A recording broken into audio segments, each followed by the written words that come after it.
और ब्रेक के बाद आपका बहुत स्वागत है। खबरों में आगे बढ़ेंगे। लोकसभा चुनाव के बाद बिहार बीजेपी अब विधानसभा की तैयारियों में जुट गई है, जिसको लेकर प्रदेश कार्य समिति की बैठक पटना के कृष्ण मेमोरियल हॉल में हो रही है। इसमें पूरे बिहार के 4000 से भी अधिक कार्यकर्ता और पदाधिकारी शामिल होंगे। बैठक में केंद्रीय मंत्री राजनाथ सिंह शामिल होकर कार्यकर्ताओं को संदेश देने वाले थे, लेकिन उनकी तबीयत खराब होने की वजह से वो बैठक में शामिल नहीं हो पाएंगे। बिहार प्रभारी विनोद तावड़े बैठक में मौजूद रहेंगे। बैठक में कई प्रदेश स्तरीय नेता, मंत्री, सांसद, पूर्व सांसद, सभी विधायक, पूर्व विधायक, सभी जिला अध्यक्ष, मंडल अध्यक्ष के साथ ही प्रदेश कार्य समिति के सभी सदस्य भी उपस्थित रहेंगे। और बैठक में संगठन को मजबूत करने के साथ आगे के चुनावों में मजबूती से जाने की रणनीति पर भी विचार विमर्श किया जाएगा। देखिए, बिहार प्रदेश का भारतीय जनता पार्टी का एक दिवसीय विस्तृत प्रदेश की कार्य समिति की बैठक है। बिहार के सभी जिलों के हमारे कार्यकर्ता, वहां के जिला अध्यक्ष, वहां के मंडल अध्यक्ष, वहां की टीम, क्योंकि ये विस्तृत है तो एक बड़ी संख्या में 5000 से ज्यादा की संख्या में जो हमारे जिला स्तर के, मंडल स्तर के जो पदाधिकारी हैं, जो कार्यकर्ता हैं, जो अपेक्षित है, वो यहाँ आ चुके हैं। और अब से कुछ ही देर में यहाँ पे जो है आज के इस विस्तारित बैठक का उद्घाटन सत्र विधिवत तरीके से शुरू होने जा रहा है। हमारे राष्ट्रीय महामंत्री, बिहार प्रदेश के प्रभारी आदरणीय विनोद तावड़े जी यहाँ आ चुके हैं। आज समापन संबोधन उनका होगा और उद्घाटन सत्र के साथ ही हमारे प्रदेश अध्यक्ष एवं उप मुख्यमंत्री आदरणीय सम्राट जी का संबोधन होगा। ये बहुत महत्वपूर्ण है कि लोकसभा के चुनाव की जीत के बाद ये एक पहली विस्तृत प्रदेश कार्य समिति की बैठक। गठबंधन दलों की आपसी समन्वय और एकता की बुनियाद पर और जनता का जनादेश मिला, लेकिन कुछ एक सीटों पर हमारी हार हुई है। तब तो उनका अंदरूनी बैठक है, वो एजेंडा जाने, लेकिन हम ये समझते हैं कि यह सम्मान का विषय है कि अब 30 सीट जीते और जिन सीटों पर हमारी हार हुई उस पर कार्यनीति बेहतर बनाना, और 177 सीटों पर 243 में हम आगे हैं। तो जो विपक्ष यहाँ बेचैन आत्मा की तरह तड़प रहा है, तो हमारी उम्मीद है कि अभी कार्य अवधि हमारी 1 साल लगभग है, 1 साल से ज्यादा है, तो हमारी उम्मीद है कि 2025 का जो लोकसभा चुनाव होगा, तो जिस तत्परता के साथ हम लोग अपने सांगठनिक कार्य को कर रहे हैं, तो इनका राजनीति का सुपड़ा हम अस्थायी रूप से साफ कर देंगे। देखिए, बीजेपी 2024 के लोकसभा परिणाम के बाद चिंतित है। उत्तर प्रदेश में भी कल की घटना आपने देखी है, और बिहार से ज्यादा चिंतित है क्योंकि सम्राट चौधरी ने पगड़ी बांधा था कि नीतीश कुमार को हटाए, तो सोच के बांधे क्योंकि नीतीश कुमार के खिलाफ आने वाला जनादेश जाएगा। और बीजेपी की मजबूरी है कि नीतीश कुमार के साथ भी रहना है, क्योंकि देश में नरेंद्र मोदी जी को प्रधानमंत्री बनाए रखना है। ऐसी स्थिति में जहर के प्याला पी रही है बीजेपी समझ रही है कि रोज 9 हत्याएं हो रही हैं, क्योंकि नीतीश कुमार का इकबाल खत्म हो गया है। कोई कार्य समय पे नहीं हो रहा है, जितना निर्माण कार्य है सबर रहा है, भ्रष्टाचार चरम सीमा पे है। तो बीजेपी के साथ बड़ी चुनौती है। एक चुनौती है कि अपने संगठन को बनाए और बचाए रखना जो है, दूसरा है कि सरकार में आना। तो 2025 का जो चुनाव होगा तो नीतीश कुमार के खिलाफ होगा। और इसी पर और ज्यादा जानकारी लिए राजीव रंजन हमारे सहयोगी जुड़ गए हैं। देखिए राजीव जी, विधानसभा की तैयारियों में बिहार बीजेपी पूरे तरीके से जुटती हुई नजर आ रही है, और इसी के मद्देनजर प्रदेश कार्य समिति की बैठक भी आज पटना में हो रही है। क्या कुछ अपडेट है? जी देखिए, ये एक तरह से ये बहुत बड़ी बैठक इसको कहा जाएगा, चूंकि लोकसभा चुनाव में भाजपा को मनोनुकूल ये जनता का सहयोग नहीं मिला था, जिसके चलते इस बार लोकसभा चुनाव के बाद अब विधानसभा में अच्छी सीट आए, इसको लेकर के तैयारी है। इस बीच आपको मैं अभी एक बात करा रहा हूं, मंगल पांडे जी आए हुए हैं इस कार्यकर्ता सम्मेलन में हिस्सा लेने के लिए।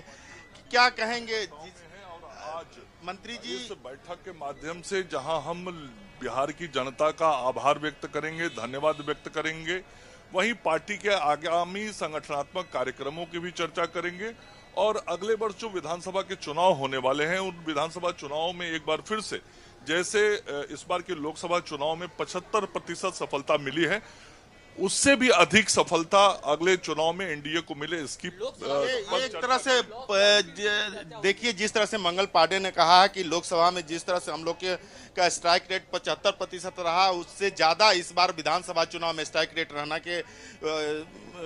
रहने के अंदेशे के बाद हम लोग इस तरह की बैठक कर रहे हैं। ये देखिए, सबसे बड़ी बात है कि ये जो बैठक है काफी मायने रखता है। ये मंडल अध्यक्ष तक और कार्यकर्ता तक को यहाँ बुलाया गया है। लगभग 5000 कार्यकर्ता आज जुट रहे हैं और 5000 कार्यकर्ताओं को यहाँ एकत्रित करके भाजपा ये संदेश देना चाहती है कि हम लोगों ने जिस तरह से लोकसभा चुनाव बिहार में लड़ा और 75% स्ट्राइक रेट लाया, उसी तरह अब विधानसभा चुनाव में भी हम लोग इस बार बड़ी पार्टी बनना चाहेंगे और अच्छे जनादेश के साथ फिर से सरकार बनाने की अपेक्षा के साथ ये बैठक है।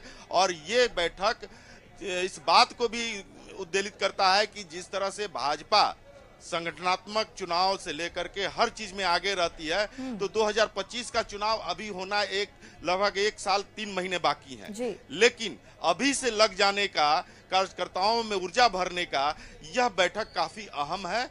और इस बैठक को इस रूप में भी देखा जाना चाहिए कि बिहार के अलावा अन्य राज्यों में, जैसे यूपी में जो भाजपा का स्ट्राइक रेट रहा वो ठीक नहीं रहा, उत्तराखंड ठीक रहा, लेकिन जब से लोकसभा चुनाव हुआ है भाजपा इस मंथन में लगा हुआ है कि हम लोगों ने कहाँ हमारी कमजोर कड़ी थी, जिसके चलते हम लोग जो अपेक्षित सफलता थी वो नहीं मिल पाई, पूर्ण बहुमत नहीं मिल पाया, 400 पार का आंकड़ा नहीं मिल पाया, उसको खंगालने, उसको समेटने और उसको कार्यकर्ताओं में ऊर्जा भरने के उद्देश्य से यह बैठक बुलाई गई है। जी शिखा। बिल्कुल राजीव, जिस तरीके से आपने बताया कि अभी समय काफी है चुनाव होने में, लेकिन तैयारियां जो है वो पूरी की जा रही हैं। अभी से ही पार्टी जो है वो तैयारियों में जुटी हुई है और पूरे बिहार से 4000 से भी अधिक कार्यकर्ता और पदाधिकारी इसमें शामिल होंगे। हालांकि केंद्रीय मंत्री राजनाथ सिंह भी शामिल होने वाले थे, लेकिन उनकी तबियत खराब की वजह से वो नहीं आ पाएंगे। किस तरीके की रणनीति, क्या कुछ खास मंथन किया जा सकता है इस बैठक में? जी देखिए, एक प्रस्ताव इसमें आना है, वो प्रस्ताव का अभी खुलासा नहीं हुआ है। हमने बात की मंगल पांडे जी से, हमने बात की संजय जायसवाल जी से, हमने बात की नित्यानंद राय से। सभी लोगों ने कहा कि इंतजार करिए, क्योंकि सम्राट चौधरी के भाषण से इस बैठक की शुरुआत होनी है और अंत में जो यहाँ के बिहार के प्रभारी हैं विनोद तावड़े, उनका जब भाषण होगा तो वो समापन भाषण होगा। हालांकि राजनाथ सिंह को आप बता भी नहीं कि राजनाथ सिंह को आना था, लेकिन तबीयत खराब होने के चलते थोड़ा सा कार्यकर्ताओं में मायूसी है, वो नहीं आ रहे हैं। लेकिन भाजपा, यहाँ की भाजपा चाहती है कि उनके नहीं आने की स्थिति में हम लोग डैमेज कंट्रोल करेंगे, कार्यकर्ताओं में ऊर्जा भरेंगे, कार्यकर्ताओं को संबोधित करते हुए बहुत सारी आगे के जो क्रियाकलाप हैं भाजपा के, मंडल स्तर तक, जिला स्तर तक, प्रखंड स्तर तक, वहाँ के लोगों को पकड़ेंगे, वहाँ के लोगों को जाएंगे, आम जनों तक जाएंगे, घर घर जाएंगे। इसको लेकर के एक तरह से ये तैयारी है। और अभी जो प्रस्ताव आना है, राजनीतिक प्रस्ताव, वो बीच में आएगा। हालांकि उस समय मीडिया को नहीं रहना है, बाद में उसकी जानकारी हम लोगों को मिलेगी। लेकिन जो संबोधन होना है, जो शुरुआत भाषण है सम्राट चौधरी जी का, वो हम लोग कवर करेंगे, उसको हम लोग लाइव भी देंगे। उसके बाद विनोद तावड़े जी का जो समापन भाषण है उसका भी लाइव देने का हुआ है। लेकिन बीच का जो सत्र चलेगा, जो मंथन चलेगा, जो एक सीटों पर जिस तरह से जितने वोट मिले हैं और कितने वोट ज्यादा वहां गिर सकते थे, उनको कहां कमी है, कहां कम वोट पड़े हैं, क्यों कम वोट पड़े हैं, ये सारी चीजें देखी जाएंगी। और वो चीज बन चुकी है, वो सारा मंथन की तैयारी हो चुकी है। जिस तरह से सारे सीटों का जो आंकड़ा है, मतदाता कितने हैं, मताधिकार कितने लोगों ने किया, उसमें से भाजपा को कितना मिला, भाजपा के सहयोगी दल जदयू को कितना मिला, चिराग पासवान को कितना मिला, ये सारी चीजें बन करके तैयार हैं। ये चीजें यहाँ रखी जाएंगी और इस चीज को रखते हुए कार्यकर्ताओं को, मंडल अध्यक्षों को, जिला अध्यक्षों को टारगेट दिया जाएगा कि जो हम लोगों को मत नहीं दिया है, जो हम लोगों को वोट नहीं दिया है, उनको आप लोग जाइए, कन्विंस करिए, बिहार की योजनाओं को बताइए, केंद्र सरकार की योजनाओं को बताइए और उनको अपने पक्ष में लाने का हर संभव कोशिश कीजिए, ताकि चूंकि 2025 का चुनाव है, जो विधानसभा चुनाव है, वो और भी ज्यादा मतों से हम लोग जीत सके। अभी तो हालांकि सरकार पर कोई खतरा नहीं है, लेकिन 2025 की तैयारी अभी से भाजपा कर रही है, ये बहुत बड़ी बात है। हालांकि इनके सहयोगी दल अभी नहीं उस स्थिति में लगे हुए हैं, तो बाद में वो लगेंगे, जदयू और चिराग पासवान लगेंगे, लेकिन भाजपा अभी से लग गई है, क्योंकि ये कार्यकर्ताओं की पार्टी है, बेस लेवल के गांव स्तर के कार्यकर्ताओं की पार्टी है। मंडल, जिस तरह से मंडल बनाया गया है, हर मंडल में अध्यक्ष, उपाध्यक्ष, कार्यकर्ता, बूथ कमेटी, सारे चीजों को यहाँ पे एकत्रित किया गया है और उन लोग को एक तरह से संबोधित किया। आइए हम अभी आपको बात कराते हैं, विजय सिन्हा जी आए हुए हैं। एक मिनट, क्या कहेंगे आज की कार्यसमिति की बैठक में, क्या कहेंगे? बैठक तो चूंकि अभी उद्घाटन सत्र होने जा रहा है और वो अभी बोलने की स्थिति में नहीं है और देर हो रहा है, इसको देखते हुए एक तरह से कहा जा सकता है कि उन्होंने बोलने से इनकार कर दिया। तो आप देख रहे हैं कि सारे लोग लगभग पहुंच चुके हैं, अब शुरुआत होने जा रही है। मैक्सिमम 5 से 10 मिनट में शुरुआत हो जाएगी, तब देखना होगा कि भाजपाओं कार्यकर्ताओं में कितना ऊर्जा आती है। बिल्कुल राजीव, और जिस तरीके से आपने बताया, अपने आप में बेहद खास ये बैठक होने वाली है, चूंकि प्रदेश स्तरीय नेता, मंत्री, सांसद, पूर्व सांसद और प्रदेश कार्य समिति के सभी सदस्य इस बैठक में शामिल होने वाले हैं। और कौन कौन से खास चेहरे इस बैठक में शामिल हो सकते हैं राजीव?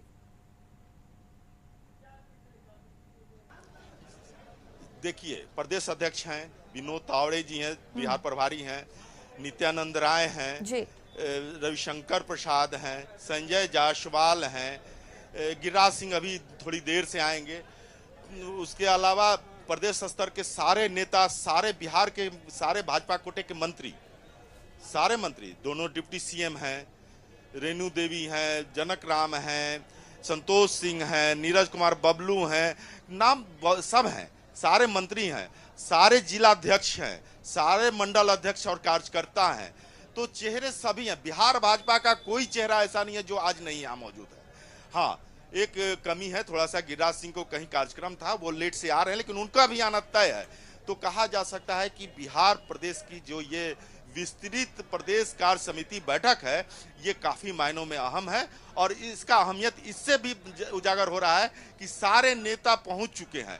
एक आध लोगों को छोड़ दिया जाए तो सारे नेता पहुंच गए हैं और अब शुरुआत होने जा रही है और एक बहुत अच्छी पहल भाजपा की तरफ से हो रही है बिहार विधानसभा चुनाव को लेकर के। तो ये पहल काफी मायने रखता है और ये भाजपा को ऊर्जा देगी। जी शिखा। बिल्कुल राजीव, नजर बनाए रखिएगा बैठक पर और तमाम जानकारी के लिए आपका बहुत बहुत धन्यवाद।